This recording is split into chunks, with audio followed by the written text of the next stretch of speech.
Hello দর্শক, আসসালামু আলাইকুম। Welcome back to my channel. চলে এলাম আরেকটা নতুন রেসিপি নিয়ে। আমার আজকের রেসিপি হচ্ছে ফুলকপির পাকোড়া। শীতের সিজন, এখন কিন্তু অ্যাভেলেবেল ফুলকপি পাওয়া যায়। ফুলকপি দিয়ে নানা রকমের সবজি, নানা রকমের পাকোড়া আপনার তৈরি করতে পারেন। দেখুন আমি কত সুন্দর পাকোড়াটা তৈরি করেছি, কতটা মুসমুসে এই পাকোড়াটা। দেখুন ভেতরটা কতটা সেদ্ধ হয়ে গিয়েছে। অনেকে ভাবছে ফুলকপি আলাদা ভাপিয়ে নিয়ে তারপরে পাকোড়াটা তৈরি করতে হয়। দেখুন ফুলকপি ভাপানোর কোনো প্রয়োজন নাই, আপনারা আমার মতো এইভাবে পাকোড়াটা তৈরি করতে পারেন। তো চলুন দেখে নেওয়া যাক এই মুসমুসে পাকোড়া তৈরি করতে আমার কি কি উপকরণ লাগছে। ফুলকপির পাকোড়া তৈরি করার জন্য আমি এখানে কিছু ফুলকপি নিয়েছি। দেখুন ফুলকপিগুলোকে আমি মাঝখানে একটু কেটে নিয়েছি। তো ডাটার মাঝখানটা যদি এভাবে চিকন করে কাটা যায়, সেক্ষেত্রে যখন আপনি পাকোড়াটা করবেন তখন পুরোটাই সেদ্ধ হবে। আলাদা করে লবণ পানি দিয়ে ভাপে দেওয়ার কোনো প্রয়োজন নেই।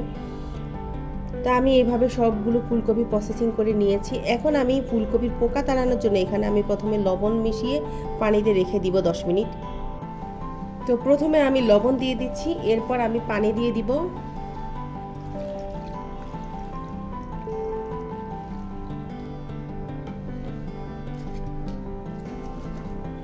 আর একটু পানি লাগবে আমার। ফুলকপি যেন লবণ পানিটা ডুবে থাকে সেই অনুপাতে পানি দিবেন আপনারা।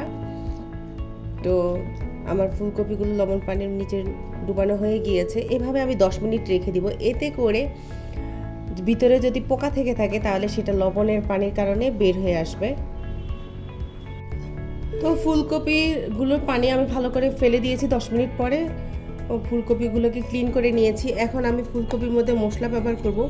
আমি এখানে প্রথমে 1 চামচ রসুন বাটা দিয়ে দিচ্ছি।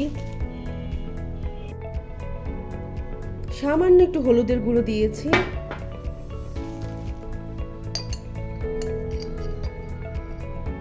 কোয়াটা চা চামচের মতো গরম মশলা দিয়ে দিলাম। কোয়াটা চামচের মতো মরিচের গুঁড়ো, হাফ চামচের মতো জিরের গুঁড়ো, হাফ চামচের মতো চটপটি মশলা গুঁড়ো, স্বাদ মতো একটু লবণ দিয়ে দিলাম, হাফ চামচের মতো গোটা জিরে দিয়ে দিলাম। তো এখন আমি সবগুলো মশলা ফুলকপির সাথে ভালোভাবে মিশিয়ে নিব। তো বাটিটা নেড়ে নেড়ে মিশিয়ে দিচ্ছি। এই পর্যায়ে আমি দিয়ে দিচ্ছি 1/3 কাপ চালের গুঁড়ো, হাফ কাপের একটু বেশি বেসন, 2 টেবিল চামচ কর্নফ্লাওয়ার দিয়ে প্রথমে এভাবে একটু মিশিয়ে নিব। তারপর পানির সাহায্যে আমি মিশিয়ে নিব। পানি প্রথমে আপনারা বেশি দিবেন না, অল্প করে দেবেন আর মিশিয়ে নেবেন। আমি অল্প অল্প করে পানি দিয়ে মিশিয়ে নিচ্ছি।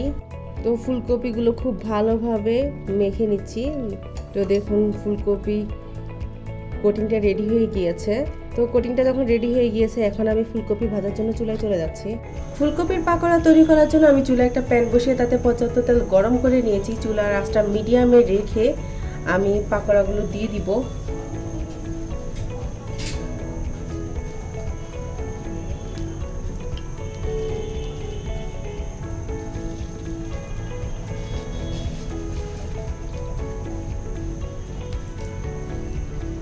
একটু গ্যাপে গ্যাপে দিয়ে দিব।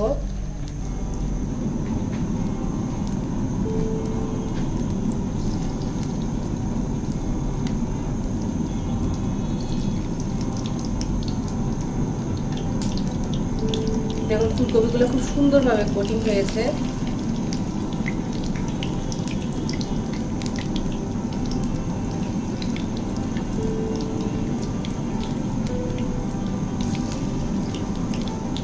তো ফুলকপিগুলো প্রথম অবস্থায় নাড়বো না, যখন এক সাইড শক্ত হয়ে যাবে তখন ফুলকপিগুলো নেড়ে দিব। ফুলকপিগুলোর নিচের সাইড ভাজা হয়ে যাওয়ার পরে আমি এখন একটু উল্টে দিব।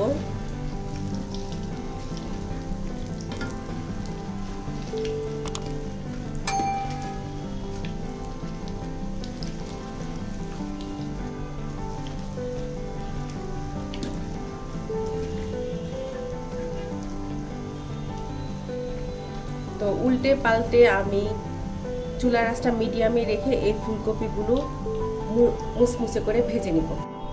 তো প্রায় 7-8 মিনিট ভাজার পরে আমার ফুলকপির পাকোড়া রেডি। দেখুন পাকোড়াগুলো কতটা মুসমুসে। তো আমি খুব ভালোভাবে তেলটা ছাড়িয়ে দিচ্ছি, নিয়ে একটা প্লেটের মধ্যে দিয়ে দিচ্ছি। তো আমি ফুলকপিগুলো দিয়ে দিব। তো একই প্রসেসে বাকি ফুলকপিগুলো দিয়ে দিচ্ছি। খুবই মজার এই ফুলকপির পাকোড়া। আপনারা অবশ্যই এই শীতের সিজনে আপনারা বাসায় ট্রাই করবেন। তো ফুলকপির এক সাইড হয়ে গেলে আমি আবার উল্টে দিব, এবার উল্টে পাল্টে এই ফুলকপিগুলো আমি ভেজে নিব, তারপর আপনাদেরকে পরিবেশন করে দেখিয়ে দিব। তো আমি সবগুলো ফুলকপি একটা প্লেটে নিয়ে নিয়েছি। দেখুন ফুলকপিগুলো কতটা ক্রিস্পি, আর ভেতরটা অনেকে ভাবছেন সেদ্ধ হয় না, দেখুন খুব সুন্দরভাবে সেদ্ধ হয়েছে। তা আমার আজকের এই ফুলকপির পাকোড়া রেসিপিটি আপনাদের কাছে কেমন লেগেছে, ভালো লাগলে অবশ্যই একটা লাইক দিবেন আর আমার চ্যানেলটিকে সাবস্ক্রাইব করবেন। আজ তাহলে এই পর্যন্ত, সবাই ভালো থাকবেন, আল্লাহ হাফেজ।